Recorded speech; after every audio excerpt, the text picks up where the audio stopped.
Sports Illustrated did a redraft. And in their redraft, obviously, Brock Purdy was taken as Mr. Relevant, 262 in this particular last year's draft class.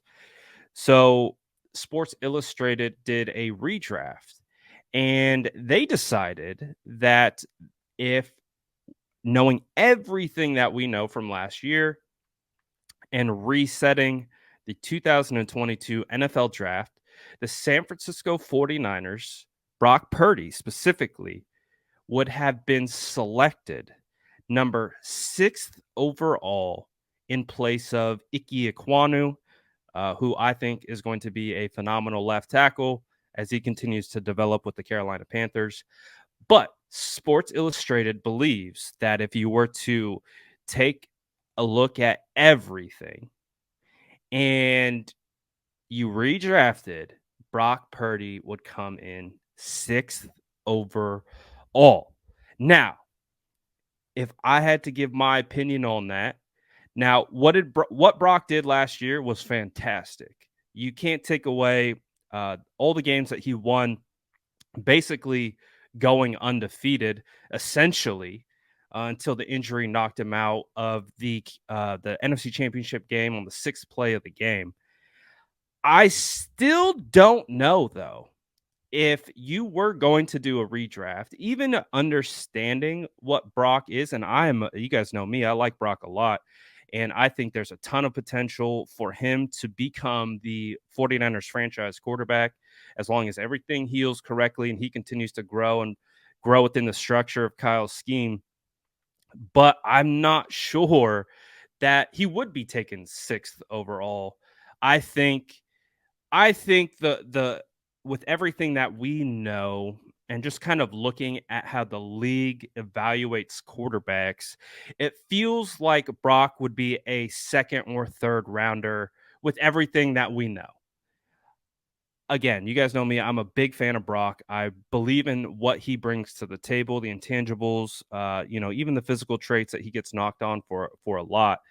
But I still think that even with everything that we know, probably if you were to do a redraft, he's probably maybe high second, mid second. I think you can put a scale or a range from second to third. That's how I would tag Brock. And I think it's an interesting conversation that continues to kind of percolate amongst fans right now is that, what are we talking about right now to kill this period of time? We're talking about, does Brock Purdy have the physical traits that you need to be a franchise level quarterback? And he might not have elite physical tools, but he does have some pretty strong intangibles that help elevate his physical tools or maybe lack thereof. So knowing what I know about scouting and understanding that scouting is heavily weighing towards the physical traits because it's hard to really pinpoint intangibles. That's why I think it's something that is, mm, you know,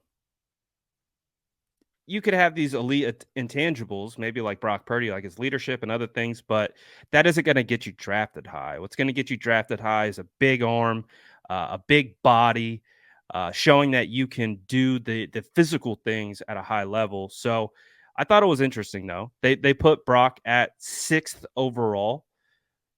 And as someone who is a big fan of Brock, I'm not sure that he would go 6th overall in a redraft.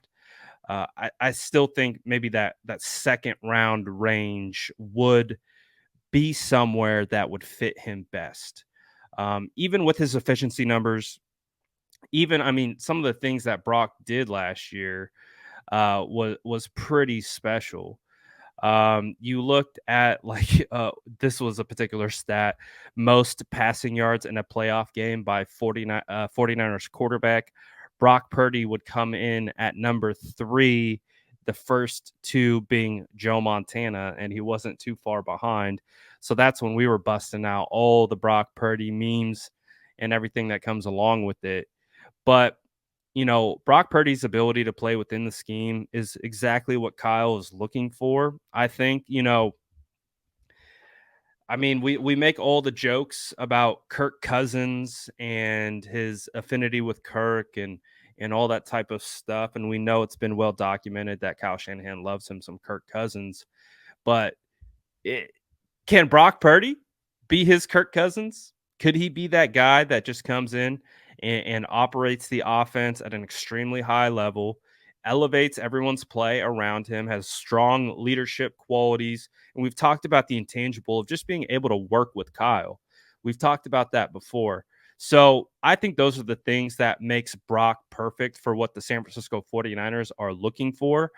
In a perfect world, would you have a quarterback with elite arm, elite size, and elite intangibles? Of course. Who wouldn't?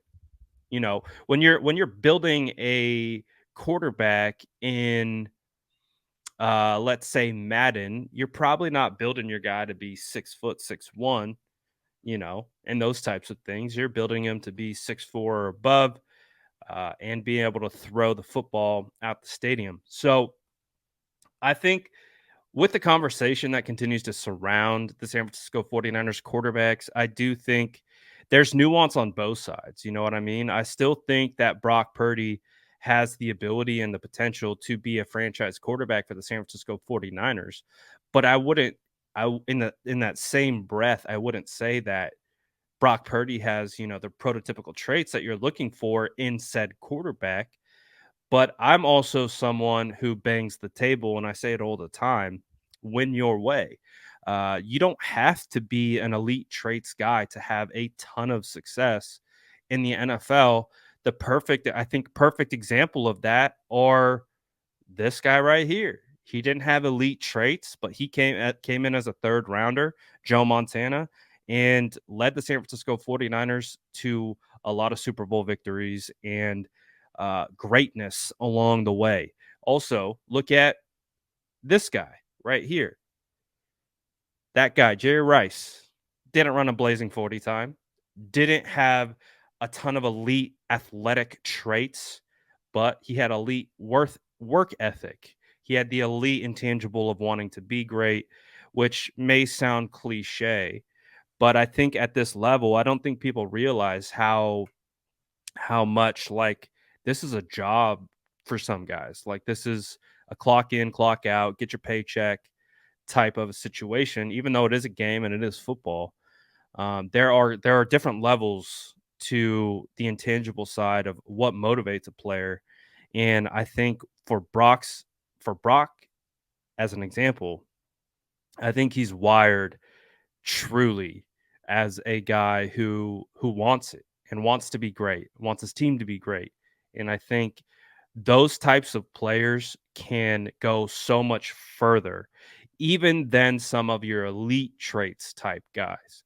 I mean, think of all the hype around players like Dorial Green Beckham or Paxton Lynch and all these guys that had elite tools. Jamarcus Russell, like, Jamarcus Russell could throw the football wherever he wanted, but he didn't have the other aspects. So that's why I think when we're talking about this conversation, um, it gets so heavily focused on the physical traits, but I do think that we got to talk about the intangible factors when we talk about the quarterback position, what they bring to the table, and everything in between.